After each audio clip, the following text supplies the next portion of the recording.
Has anyone ever asked you about a leader who greatly impacted you and why? Did you answer with something like, she was a ruthless prioritizer, or he was a master negotiator? Or did you answer with something like, she believed in me in a way that no one else could? I think the answer to that is obvious. And if the answer is obvious, why do we think of leadership training as things like prioritization, delegation, and communication? Welcome to another episode of Let's Go, where we're taking the lessons we learned in 2020 and we're applying them in 21 and beyond to help the leaders of entrepreneurial companies build kick-ass companies. As we like to say, we've got to find a way. There's no excuses. Let's go. In these next few episodes of Let's Go, we're going to be talking about training, mentoring, and development. We want to talk about how we can develop our existing teams, not only for them professionally and personally, but how it also can make our businesses stronger. Today, I have the pleasure of meeting with my good friend and one of my favorite human beings of all time, Suzi Sosa, who is a serial social entrepreneur. She's the founder of Verb, which is a learning and development platform that transforms managers into effective and conscious leaders. Suzi believes that business is the most effective way to solve humanity's greatest challenges. Suzi began her career as a civil servant, and she graduated from UT Austin and Harvard's Kennedy School. So she's way smarter than I am. Suzi, thank you so much for joining me today. Oh, thanks for having me here, Kurt. I'm really excited to talk about leadership with you. Thank you. So Suzi, I want to unpack a few things from my intro. I gratuitously stole that quote from an article that you recently wrote for The Modernist. In that article, you talk about the disconnect between leadership training as we know it and the development of soft skills and what it truly takes to be an effective leader in today's environment. Let's unpack that a little bit if we can. So in that, you talk about three things that are keys for leaders. Number one, you say that we need to upgrade our leadership content. Specifically, you say that the ways of being historically have been left to religion, spirituality, and even psychotherapy. So what does that mean? And so, I think in the old school models of leadership training, so much of the emphasis was on what you do to be a great leader. How do you run a team? How do you prioritize? How do you negotiate? How do you delegate? But now, to be a great leader, it's really evolved. You have to not only know what to do, but you actually have to work on who you are being. And for some people, it's like, wait, what does that even mean? Well, who you are being is the way you show up, from things like your energy state. Are you showing up tired, anxious, fearful, or are you showing up rested, calm, clear, confident? But the ways of being are not just your energy state. It's also things like, are you being authentic with your team? And we now know that's really critical for building trust. So in modern leadership programs and in the companies that are doing this best, they're providing training for their leaders, not just on the doing aspects of leadership, but also on the being aspects of leadership. And that looks really different. A lot of those topics, like I said in the article, we didn't used to touch on at work. We thought, oh, that's what you do in your spiritual practice. But now we know that we have to touch on those things and we have to help leaders become better at them if they're going to be successful with our teams. Just like in that initial example where I talked about somebody believing in somebody rather than just being a strong prioritizer, that really leads into what you're saying, right? Absolutely. And, there are things that we've always known make a good leader, things like integrity and responsibility. And I would put those in the category of being. But I think historically, we thought those were things you were either born with or not. Like, oh yeah, he or she either has integrity or doesn't, or they're responsible or not. And our approach at Verb is we believe those are things you can develop. You can become more responsible. You can choose to live a life that has a higher degree of integrity. And that really affects how you're going to be as a leader at work. Well, I like that. The second thing I want to call out in that article, you talk about we need to focus on new audiences. So as we look at our audience, we know we have an audience of entrepreneurial companies, not just entrepreneurs, but the people who work in those companies. You say focus on new audiences, and you say specifically that being a leader is a mindset combined with action, that it can be practiced by anyone. What does that mean exactly? A lot of companies still, when they hear the word leader, they think the top levels of management in the company. So the C-suite, maybe the VP levels, and then there's sort of everybody else. But today, your company is going to be so much more successful if you think of everybody as a leader, even individual contributors, because as you quoted there, leadership is really about a way of showing showing up at work? Do you want your employees, your team members to show up with an ownership mindset, feeling like it's their responsibility to solve any problem that might surface, whether it's in their direct area of responsibility or not? And I think as an entrepreneur, I would say yes, it's particularly in startups where we're all wearing multiple hats and there's no such thing as, oh, that's not in my job description. I want everybody to have a leadership mindset and be activated as a leader. And so I think companies really need to open up the aperture and stop thinking of the word leader as referring only to the top couple of levels, but actually to every person in the company. And then thinking about, okay, what does leadership development look like at different levels? Because surely it's not the same for a CEO, founder CEO, 10 years of experience doesn't need the same kind of leadership development as an individual contributor with 3 years of experience, but everybody can be activated as a leader. And leadership can be a culture in your company. Like, we think a lot about what are the norms of leadership? What are the expectations? That's actually a way of talking about it that a lot of the kind of leading companies are using right now, is they said, oh, we stopped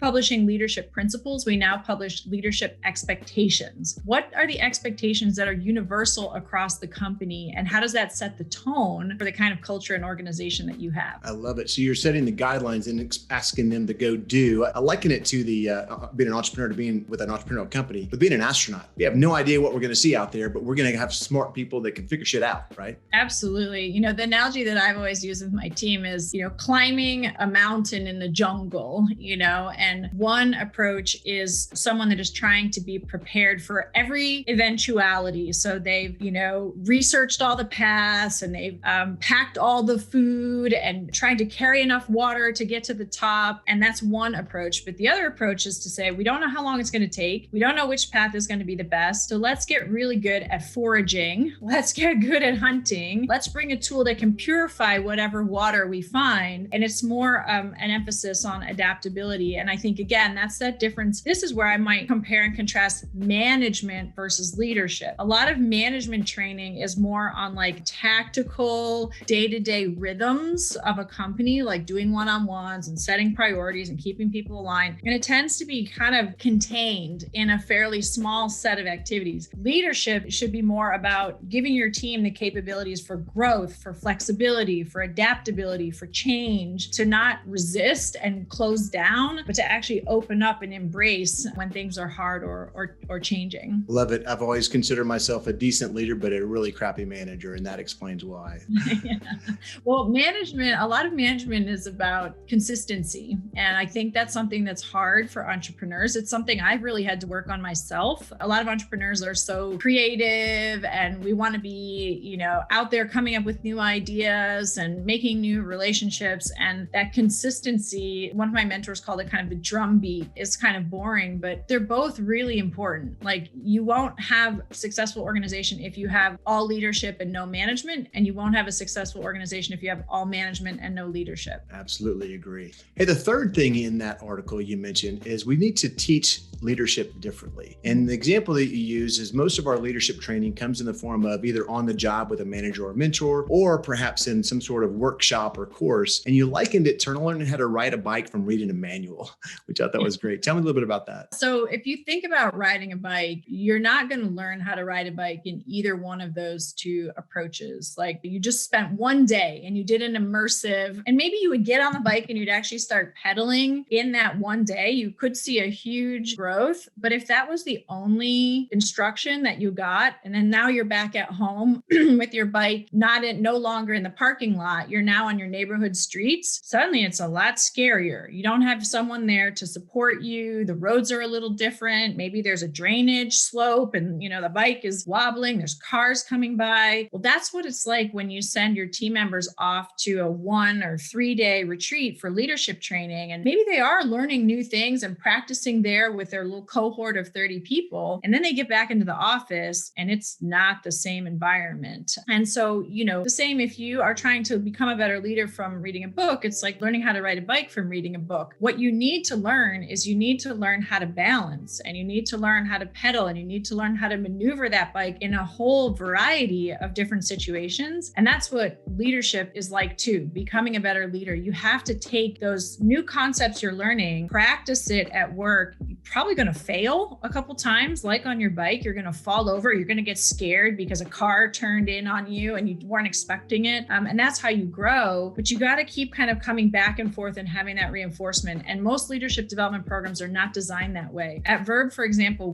we have a few different leadership development programs, but one of them is a 12-month program where a cohort goes through together and they have live instructional sessions, but then they go back into work and they practice it, and they have opportunities to debrief with peers, with a one-on-one coach, and then come back into the live session. And so you're getting that whole cycle of learning, practice, failure, feedback, learning, practice, failure, feedback. That's how you actually get better and change behavior. I love it. And so have that be a lesson for those of you who are trying to cultivate your next generation of leaders. They're going to make mistakes. There's going to be skin knees and bruises. So allow them to make mistakes and learn from it. No, well, I was going to say one of the areas where I think this really applies in companies right now, and we need to talk more about, is around diversity, equity, and inclusion is another one. You know, we're so not used to having those conversations at work, and we're not used to talking about these things that we're awkward, just like as if we were learning how to ride a bike. And that's another kind of arena where as leaders, we have to be comfortable with those skin knees and bruised elbows because we haven't used these muscles before. And so another great just space to remember, like, okay, it's going to be uncomfortable. It's going to be awkward. We're probably going to screw up, but it's okay. We got to keep going because that's how we get better. I love the analogy because we have introduced more and more of those conversations in our own workplace and with our clients. And it is very awkward. I did a live podcast with a Black friend of mine a few months ago, and it was awkward. And I told him, hey, this is a challenge for me to have these conversations.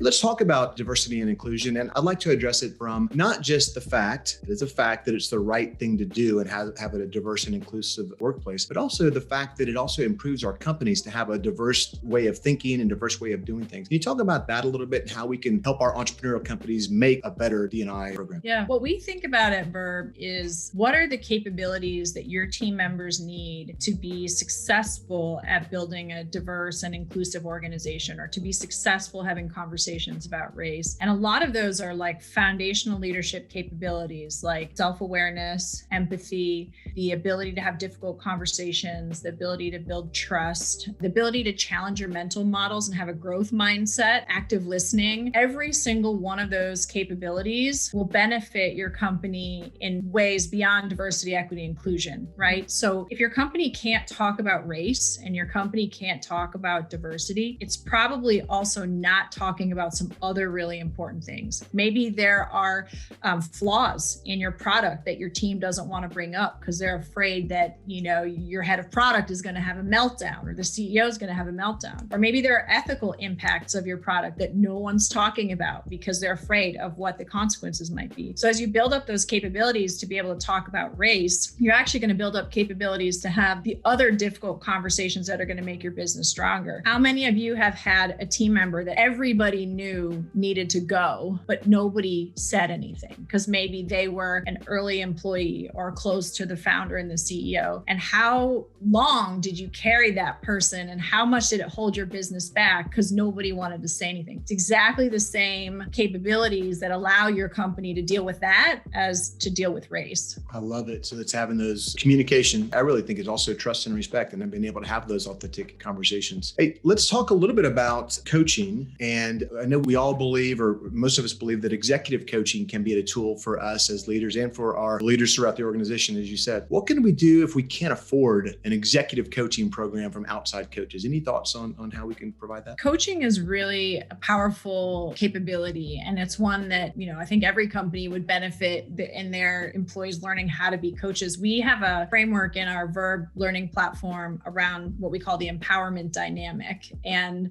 it shifts your thinking from the drama triangle where your team members are acting like victim, persecutor, and rescuer into an empowered dynamic where you have creator, challenger, and coach. And it's a pretty important shift for team members to go from being a rescuer to being a coach. And what you can is you can actually build the capabilities for managers to be better coaches to their team members and for peers to coach each other. You can build a culture of coaching in your organization. It's maybe not going to be the same results that you're going to have from a professional executive coach, but if you want to scale this across your company, building a culture of coaching can be part of your culture of leadership leadership in the organization. And that ties back to those same capabilities we were just talking about with the ability to have difficult conversations, the ability to shift your mental model. Like, it's always awkward when a peer tells you, hey, Suzi, you're dominating in conversations and people don't feel free to speak their mind. A lot of us don't want to have those conversations peer to peer because we're worried about the damage that it's going to do to our relationship with our peer. But if you build that culture inside your company to handle conversations like that and to be able to work through them and not have drama that gets created, I mean, think about how powerful of a company that you can create. And the elimination of drama or the reduction of drama is a beautiful thing. What you just referenced is for those of you out there in viewer land, it's from there's a book called The Empowerment Dynamic, which I think it might be called TED, The Empowerment Dynamic,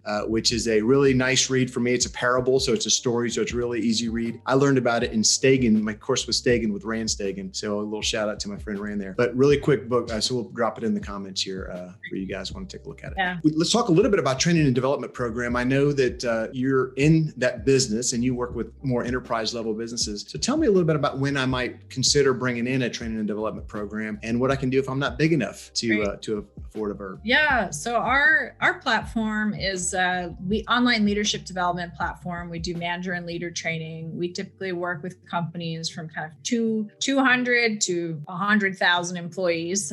So we've seen all sizes. And what we've seen is that it's usually around 100 to 200 employees when you'll start to see in those employee engagement surveys that your team members are frustrated that they aren't getting manager training or leadership training. And you can't rely on brown bag lunches or guest speakers or the CEO's book club as a way to level your team up. So I would say for companies, it's around that 200 employee mark when you want to start thinking about building a more formal learning and development program. And that's a great moment to use an outsourced partner like a Verb. There are others out there too, because it's very cost effective and you can get something high quality, to deploy very quickly without a lot of customization. And then we see when companies hit about 1,500 to 2,000 employees, they want to start to make something that's a little more custom to their industry, their roles, their own leadership principles, and then sort of go forward. But you can get very, very high ROI from investing in manager training and leadership development, and doing it in a structured way. Like a lot of companies, I mean, I'm guilty of this. I get sort of inspired because I read a book and then I make the whole company read a book, and then I don't do anything for 6 months. But going back to that riding a bike analogy, what's really going to level up your team is consistency. So thinking through a 12-month program, probably making it someone else's responsibility so they can make sure that it gets implemented well. And people need more than just knowledge. In the learning and development world, there's what's called the knowing doing gap. There's an abundance of knowledge. There is a dearth of doing. And so if you want to roll out a leadership development program for your company, you can't just give them access to more knowledge, podcasts, books, TED Talks, guest speakers. What's really missing for them is the practice. And that's where a platform like Verb can be helpful, or you need to think about how am I building practice and feedback into my development program, because that's actually the only thing that's going to change behavior. I want to touch on one thing that you mentioned, but I also want to just reiterate something we talked about the other day. Verb is less than 200 people, and you've got a very strong team. There's some things that you've done creatively to help provide your own leadership team with some training and development. Tell me a little bit about that. So one program that we set up was a mentorship program for my leadership team. So, we still have a very small and a mighty leadership team. And most of my leaders have, maybe less than 10 years of experience, somewhere between 5 and 10 years of experience. And we're not ready to bring in kind of the heavy hitters, a VP with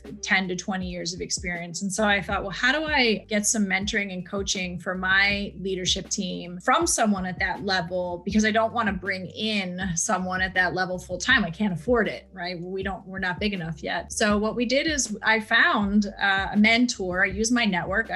Kurt, you helped me find one of them through your network, but I found someone who was a more experienced leader in each of the disciplines. And then what we did that's been working really well is I helped my leaders create a self-evaluation tool on their role. Like, what are the capabilities you think you need to thrive in your role? We map that out, and then they they evaluated themselves, I evaluated them, and based on the feedback that we got from that initial self-evaluation, they were able to go to the mentor and say, hey, can you help me work on these areas that Suzi and I identified are the ones where I really need to grow? So it created, the benefit of it is it creates a lot more structure, and it allows those mentors to really be leveling up my team in a way that helps my business versus, as we all know, the typical mentor-mentee relationship is you meet for coffee and, hey, how's everything going? And who knows, you might be talking about your next vacation plans, which doesn't really help me with my leaders. So it's been really great, kind of simple way to create more structure and focus for these mentor relationships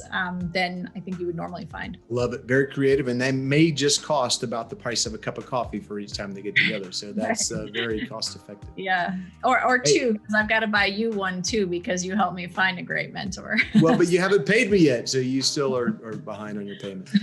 Hey, so let's shift gears on a couple of things. I want to do a couple of quick fun questions. So the first one is, Suzi, tell me about something about you that I wouldn't find from reading your LinkedIn profile.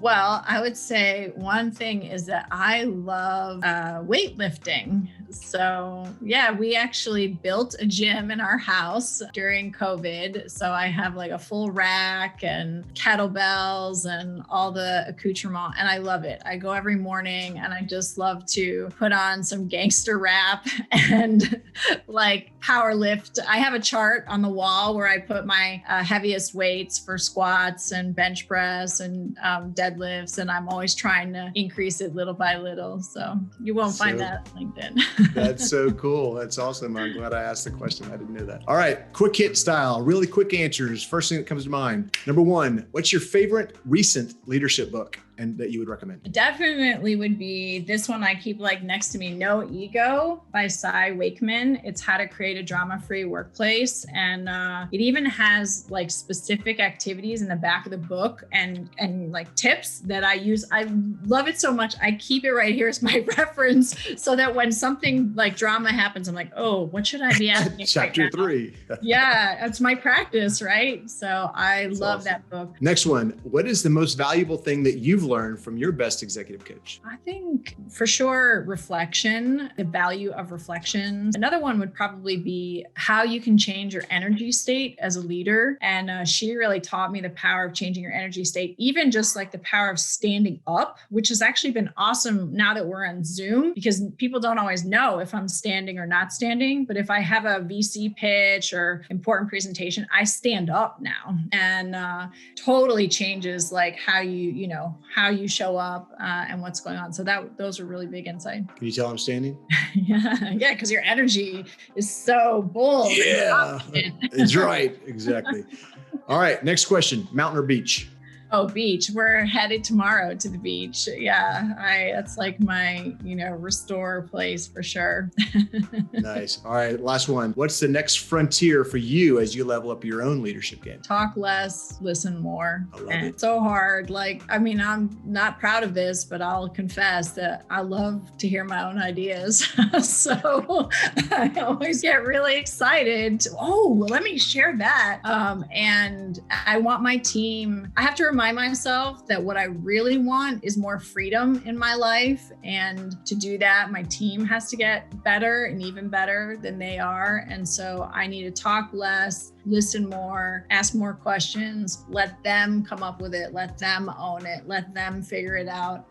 So that's a big growth area for me. Hey, Suzi, anything else you'd like to add as we close out here today? Thank you for having me. I really appreciate just having the space with you to talk about what it means to be a great leader. You and I share such a deep passion for wanting to support entrepreneurs. I truly believe that entrepreneurship is like one of the greatest creative acts a person can do professionally. And I also think of it as a heroic act because it takes so much courage to transform yourself and constantly be pushing yourself to higher levels. So I'm really grateful that you created this podcast to support entrepreneurs and for having me and for having this conversation. So thank you. Man, thank you for those kind words. And thank you for all you do. You're making an impact in the world, and much less the entrepreneurial community. And thank you for that. Keep it up, please. Yeah, for all of you out there, thank you so much for joining us for another episode of Let's Go. We're going to be back next time. I think I want to do a whole series around FOS, Friends of Suzi, and all the cool people she can introduce us to. We're going to have fun no matter what. I'd be happy to. Hey, until next time, please, no excuses. You got to figure out a way. Let's go. Yeah, let's go.